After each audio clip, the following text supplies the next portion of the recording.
पूजिला है शिव चरनिया पखारी, मांगी लाई है आशीर्वाद। पूजिला है शिव चरनिया पखारी, मांगी लाई है आशीर्वाद। हमरा बलम जी पे नैया लुटैया, रखी है सिंदूर वायावान। हमरा बलम जी पे नैया लुटैया, रखी है सिंदूर वायावान। लिहनी बलम जी के संगे साथ फिरवा, सोचले सपनवा सफल करिहा। सातोरे जनमवा के सातोरे बचनवा, हे शिव शंकर अटल करिहा। लिहनी बलम जी के संगे साथ फिरवा, सोचले सपनवा सफल करिहा।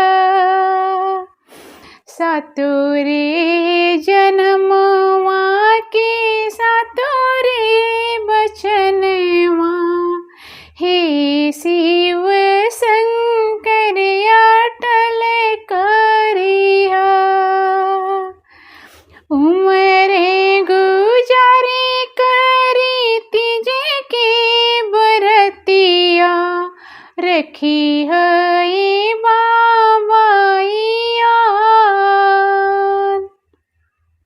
उमरे गुजारी करी तीजे के बरतिया, रखी है बाबाइया। हमरा बलम जी पे नैया लुटैया, रखी है सिंदूर वायावान। हमरा बलम जी पे नैया लुटैया, रखी है सिंदूर वायावान। पति परमेश्वर पर आवे ना विपतिया, सदा सुहागिन के सिंगार मांगिले। अचरा पसारी हम बानी भिखैनिया, अपना बलम जी के प्यारे मांगिले। पति परमेश्वर पे आवे ना विपतिया, सदा सुहागिन के आशीर्वाद मांगिले। अचरा पसारी हम बानी भिखैनिया, अपना बलम जी के प्यारे मांगिले। हंसत खेलते रहे घर सन सरवा, देह बाबाई है परेशान। हंसते खेल